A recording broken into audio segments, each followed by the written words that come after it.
Bab 6. Cinta pertama. Cinta pertama adalah pengalaman paling indah bagi semua manusia. Cinta pertama penuh keindahan. Dunia baru yang memenuhi seluruh sisi-sisi kalbu. Memenuhi dunia dengan pelangi warna-warni. Sehingga ia akan melupakan segala derita rahasia kehidupan ini. Cinta pertamaku adalah suamiku, Danu Wicaksono. Tak pernah ada yang lain yang menghuni hati ini. Meski ratusan anak panah ditembakkan untuk membunuhku, tak akan mampu membunuh cintaku. Sementara bagi Mas Danu, cinta pertamanya adalah Sekar Diandra Kusuma. Ia tak pernah bisa berpaling dari wajah rupawan itu, meskipun pernikahan telah menjadi penghalang. Mbak, jangan nangis lagi, nanti jelek kalau dirias. Nasihat Caca melihatku terisak di hadapannya. Sebenarnya, tangisku bisa lekas reda andai tidak kepergok olehnya. Entah mengapa, ketahuan Caca dalam kondisi seperti ini membuat luka kian menganga. Seperti orang yang berduka karena kematian orang tercinta. Saat pelayat datang untuk menghibur, justru air mata kian deras berderai. Andai sendirian, aku bisa menangis sepuasnya lalu segera tenang. Namun, diujangi rasa kasihan, membuat kesedihanku terasa berkali-kali lipat. Caca memutuskan mengambil minum setelah gagal meredakan tangisku. Waktu itulah aku bisa menata hati, mengumpulkan kekuatan kembali, berusaha tetap tegar berlayar di gempur gelombang. Minum, Mbak. Caca mengangsur segelas air seputih dingin. Makasih, Ca. Segelas air sangat membantu menenangkan diri. Ia mengeluarkan gawai dan menelpon seseorang. Pakai make up yang waterproof ya, Say. Bakal istimewa orang yang kamu make upin. Harus mengeluarkan skill terbaik yang kamu punya. Aku ingin dia sempurna malam ini. Ujarnya pada seseorang di ujung sana. Caca pulang karena harus ikut persiapan menghadiri grand dinner perusahaan nanti malam. Ia memintaku menunggu temannya yang bakal datang merias. Meski sudah kutolak, tetapi tetap dipaksa. Aku gak percaya pada kemampuan make up, Mbak Yo. Apalagi untuk acara formal seperti ini. Bisa dimarahi bos kalau Mbak sampai kacau, tegas Caca. Kacau apa sih, Ca? Aku sudah punya make up, tinggal poles saja seperti biasa. Memang aku mau ketemu pejabat apa? Mengelak tampil berlebihan. Memang bakal banyak pejabat juga di pesta itu, Mbak. Ini perusahaan besar yang mau diresmikan. Rekanan perusahaan kita juga. Jadi enggak boleh make up yang biasa. Ada make up khusus buat pertemuan-pertemuan semacam ini. Mbak, ikut saja deh, please, biar sedikit enteng tugasku. Ujarnya sambil menangkap kedua tangan di muka. Mataku mendelik mendengar ucapannya. Pejabat juga datang. Berarti itu acara yang besar yang amat penting. Kenapa orang sepertiku harus ada di sana? Pasti salah tempat. Kenapa aku harus ikut jika memang acara itu penting? Aku bahkan bukan karyawan tetap. Om ingin begitu. Dan selama aku ikut kerja sama Om, aku gak pernah bantah. Om gak suka orang yang banyak membantah. Om suka orang yang bisa belajar dari apa yang ia lihat dan ia dengar. Jadi Mbak, jika ingin mengambil hati Om, Mbak harus bisa beradaptasi dengan cepat. Caca memang lebih mengenal mertuaku dibanding diriku. Bapak mertua jarang sekali mengajakku berbicara. Mulanya aku kira karena beliau memang pendiam. Ternyata beliau tak suka orang bodoh yang banyak bertanya ini itu. Sekalinya ia mengajakku bicara, itu adalah kesempatan berharga yang tak bisa dipandang pembicaraan biasa. Mengingat beliau, hasratku untuk membantah memudar.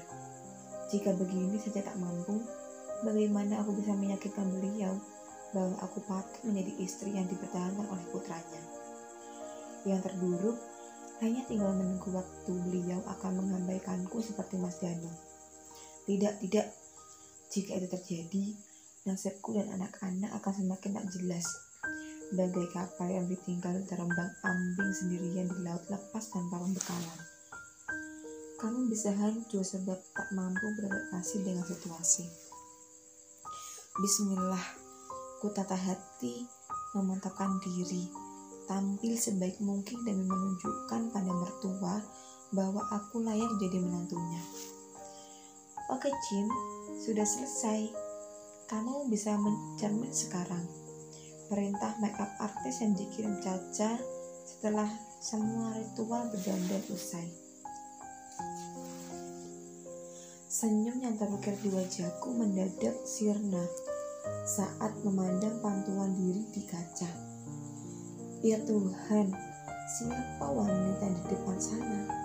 Ia benar-benar jauh berbeda dari Larasati yang aku kenal. Ini aku, gugup melihat diri sendiri. Yes, you look beautiful, jawab pemilik karya yang mengubah wajahku hingga begitu berbeda. Ia menghampiriku yang masih memandang di depan cermin dan memegang pundakku. Bagaimana kau melakukannya? Tanyaku terpukau dengan hasilnya. Wanita di hadapanku terlihat elegan dan mempesona, jauh berbeda dari diriku sebenarnya yang sederhana dan biasa. With a good makeup, every woman can be an artist. Seorang penata rias profesional adalah seniman yang dapat membuat karya artistik dengan menggunakan pas makeup. Kamu percaya itu kan? Jawabnya dengan mata cahaya.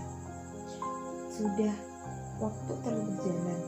Kita masih harus mengganti bajumu dan memakai jilbab yang rapi agar tidak sentuhan langsung dengan kulukis di wajahmu. Dengan gesit, ia memalingkan tubuhku dan cermin yang masih berulang kali ku tengok untuk memastikan bahwa itu benar aku. Dipadu dengan dress mahal yang dibelikan Caca, aku merasa benar-benar menjelma jadi Cinderella. Tinggal memakai sepatu kaca. Seorang pangeran akan jatuh cinta padaku seperti aku jatuh cinta pada diriku sendiri malam hari ini. Inilah kata orang, uang bisa mengubah penampilan. Pengemis pun seperti jutawan jika dipakaikan baju mahal, dinaikkan kendaraan mewah, dan didandani dengan seksama. Tepat pukul 7 malam, Caca datang menjemputku. Ia pun mengalami keterpukauan seperti yang kualami saat pertama kali bercermin. Wah, amazing. Andai kamu bisa kayak gitu tiap hari, Mbak, mungkin Mas Danu tak mungkin punya waktu untuk memerhatikan wanita lain. Komentarnya merusak moodku seketika. Caca, dia tak tahu bahwa bagi orang sepertiku dan Mas Danu, fisik bukan segalanya. Perasaan kami yang terbentuk pada pandangan pertama dan tidak mudah beralih hanya karena rupa. Untuk apa aku jelaskan padanya? Orang lain pun sering berpendapat bahwa cinta pertama hanya bagus untuk dikenang, bukan untuk dimenangkan. Aku bersaing bukan dengan sekar yang cantik jelita, bukan dengan wanita cantik yang kaya raya. Aku bersaing dengan cinta pertama Mas Danu, berlomba dengannya untuk memenangkan satu dari dua rasa yang sama kuatnya. Perasaan cintaku atau perasaan cinta Mas Danu pada akhirnya hanya satu di antara cinta kami yang akan mengukir prestasi. Caca terus memberi aneka gambaran tentang rundown acara yang digelar. Mbak, gak perlu banyak bicara sama orang. Lebih baik Mbak jadi pendengar. Jika ada yang tanya macam-macam, Mbak coba alihkan bertanya. Jangan biarkan siapapun mengorek informasi tentang kita, tapi koreklah informasi dari orang lain. Kenapa gitu, Ca? Karena Mbak datang bukan hanya sebagai karyawan perusahaan, tapi juga menantu bos perusahaan besar, sebagai istri dari pebisnis muda yang bermasa depan cemerlang. Mbak akan jadi sorotan saat orang-orang tahu siapa Mbak dan apa sih posisi Mbak di perusahaan. Orang bisa memanfaatkan untuk menjatuhkan perusahaan Om atau perusahaan Mas Danu melalui Mbak. Informasi itu membuatku terkesiap. Jika seperti itu, alangkah lebih baik aku tak datang. Aku tahu apa yang Mbak pikirkan. Pasti Mbak berpikiran sebaiknya Mbak tidak datang. Mbak tidak perlu diundang. Benar kan? Mbak harus banyak belajar tentang hidup kita sebenarnya. Mbak harus bisa menunjukkan pada orang bahwa Mbak termasuk wanita berkelas yang tak mudah ditindas. Mbak harus tampil untuk mengusir alat lalat yang suka berkerumunan di sekitar Mas Danu untuk mengambil keuntungan. Jika berbicara dengan Mas Danu, antusiasku langsung naik beberapa derajat. Apakah banyak yang mendekati Mas Danu? Banyak banget. Mas Danu itu ganteng, pinter, kaya lagi. Dulu aku juga suka sama dia, tapi setelah tahu bahwa tak mungkin untuk bersama, langsung rasa sukaku berputar arah. Ia pun tertawarannya tanpa beban. Senangnya jika bisa memutar halusan dengan begitu mudah. Senangnya jika mampu melupakan perasaan cintaku dan meninggalkan semua itu tanpa beban seperti Caca. Ca, menurutmu apa aku pantas menjadi istri Mas Danu? Tiba-tiba rasa minder tumbuh. Latar belakang yang suram membuat diri ini tak terbiasa bergaya bak sosialita. Padahal Mas Danu layak mendapatkan istri yang bukan saja cantik, tapi juga bercahaya layaknya mutiara. Pantas atau enggak, yang jelas sekarang Mbaklah yang jadi istri sah Mas Danu. Jika Mbak sudah memutuskan bersama, maka Mbak harus berjuang sekuat tenaga. Kecuali Mbak ikhlas diceraikan, maka Mbak enggak mau susah-susah. Mbak tinggal tanda tangan surat cerai, minta tunjangan, dan katakan selamat tinggal. Lagi-lagi, dengan enteng Caca memberi pandangan, memandang remeh perasaanku. Mengapa bawa aku yang merebut semua ini? Ketulusan itu yang selalu kudambakan. Tapi antara ketulusan dan keterpaksaan, semua telah berbaur dan sulit dibedakan. Mungkin bagi Caca, aku bukanlah pribadi yang layak untuk bergaul dengannya. Uang memang bisa mengubah penampilan, namun tak bisa mengubah kepribadian. Aku yang pemalu, lugu, dan rendah diri tak pernah sepadan dengan dia yang penuh percaya diri, cerdas, dan luwes dalam bergaul. Tiba di lokasi membuatku kian gugup, pelan-pelan melangkah ke dalam. Bukan untuk terlihat anggun, tapi karena belum sepenuhnya terbiasa menggunakan high heels. Caca berjalan di sisiku, mengiringi langkahku dengan kecepatan yang sama. Berulang kali dia menoleh padaku dan tersenyum. Salurkan energi agar aku tegak berdiri di atas kakiku sendiri. Sesuai ekspektasi, pesta mewah itu dipenuhi orang-orang yang wajahnya tak kukenal. Semua menggunakan setelan mahal. Hello Ca, welcome, you look awesome. Sapa Mr. Mike melihat kami tiba. Ia lebih dahulu datang mendampingi ayah mertuaku. Mike tak kalah memukau malam ini, berbeda dari biasanya. Ia mengenakan tuxedo dengan dasi kupu-kupu yang membelit leher panjangnya. Menatap Mike membuatku harus mendongak Padahal itu melelahkan. Jadi kuputuskan tidak memandangnya. Mataku fokus melihat bapak mertua yang mengamatiku sekilas. Tak berucap, tapi terlihat puas dengan hasil yang didapatkan setelah mengeluarkan biaya yang tak sedikit untuk mendandaniku. Duduklah di sana, nikmati makananmu. Perintah beliau, aku mengangguk. Dewa Caca berdiri nyaring. Ia mengerutkan kening. "Halo Beb, ini baru sampai lokasi," katanya menjawab panggilan di ponsel. Musik klasik yang dibawakan seorang pianis membuat ia harus berbicara menepi di tempat sepi. "Who are you?" tanya Mike ketika kami tinggal berdua. Aku mencoba melihatnya, berusaha meneliti apakah ia terlalu berbasa-basi atau sungguh tak mengenaliku karena sapanya akan jauh. Mike masih berusaha meneliti, melihat yang masih sama. Aku tersenyum. Diri melihatnya tak mengenali anak diriku sendiri. "It's me, Larasati, Mister." Senang melihat hasil make up ini menambahkan diriku yang asli.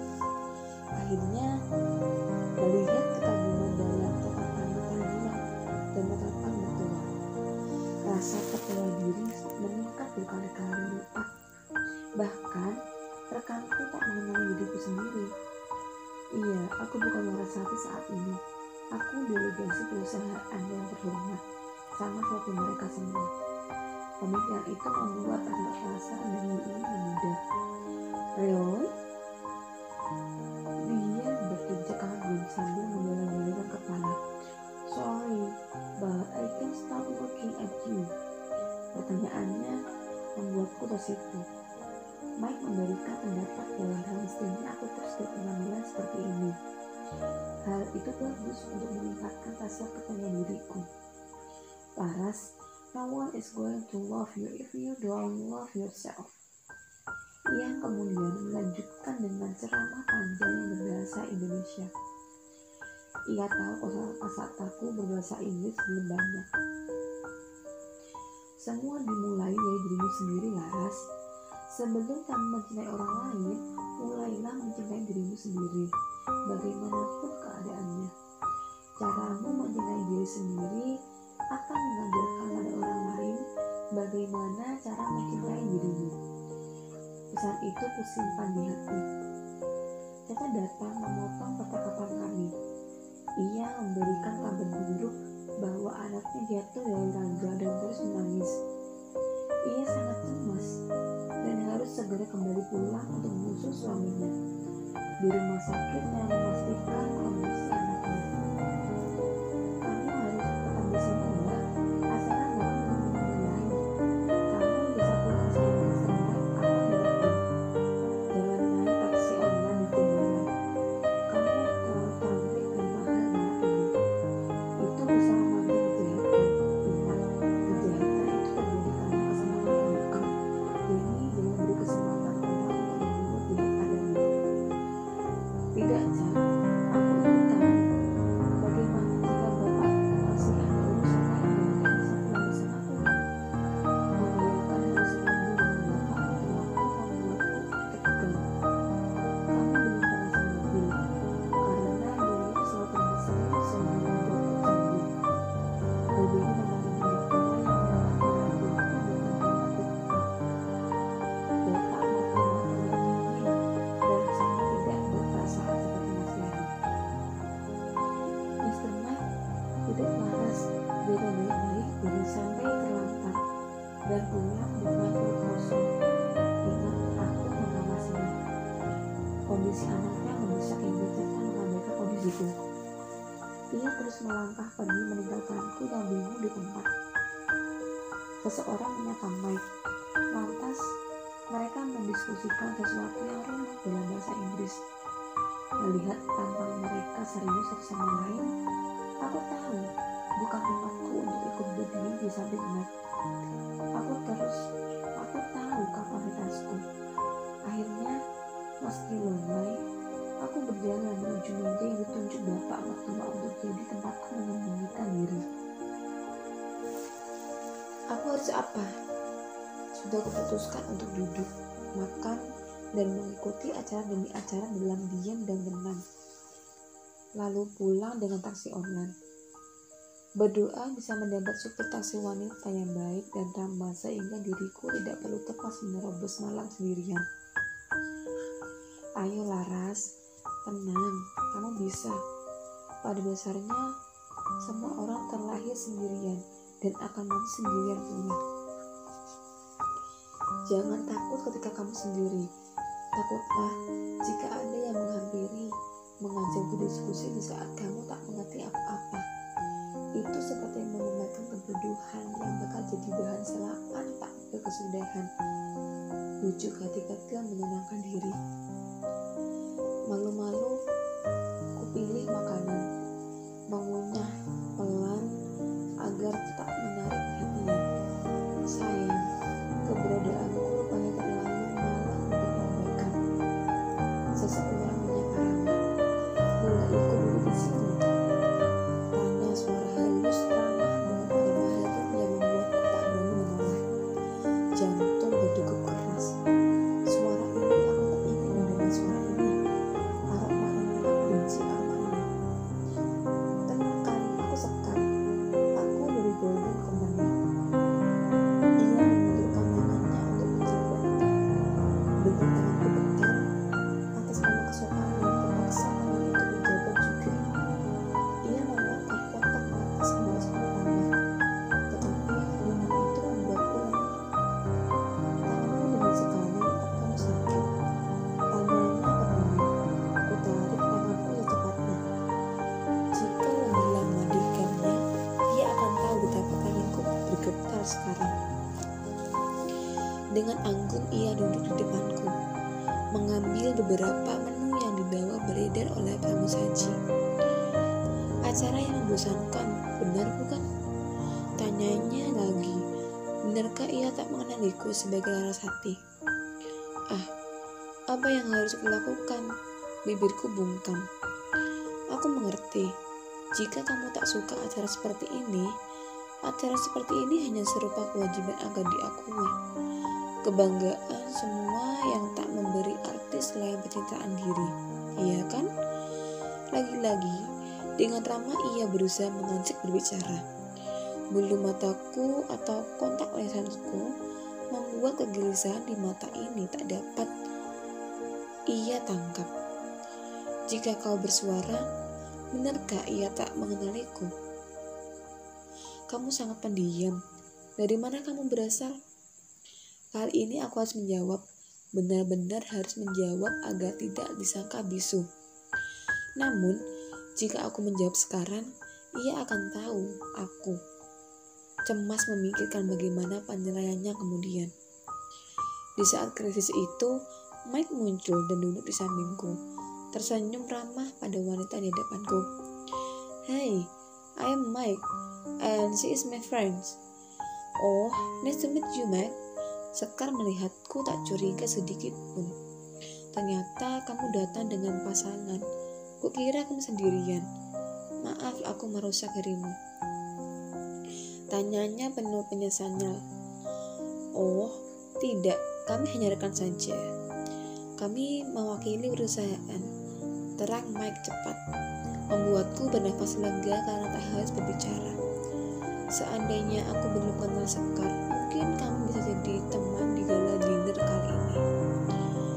Sekar bangkit berdiri. Terlihat tak enak hati melihatku masih terdiam. Mungkin ia mengira kehadirannya akan menjadi obat nyamuk antara aku dan Mike. Jika memang ia berprasangka begitu, tak apa. Asal dia menjauh dariku malam ini. Aku tak ingin menjadi patung beku yang linglung di hadapannya. Ia berpeluang besar memalukanku jika sampai identitasku terungkap. Oh, maaf, lama menunggu. Kita makan dulu saja, lapar. Seorang pria mengambil Sekar, memaksa wanita yang baru saja berdiri itu duduk kembali di meja kami. Jelegar, bagai disambar petir.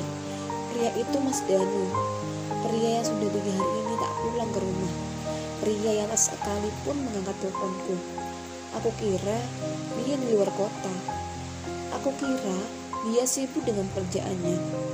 Ternyata ia di sini bersama wanita ini, wanita yang ingin sekali kuseret keluar dan kuhancurkan wajahnya agar cinta pertama Mas Danu padanya ikut hancur. Sehancur hatiku melihat mereka berdua secara langsung seperti ini. Apa yang harus kulakukan sekarang?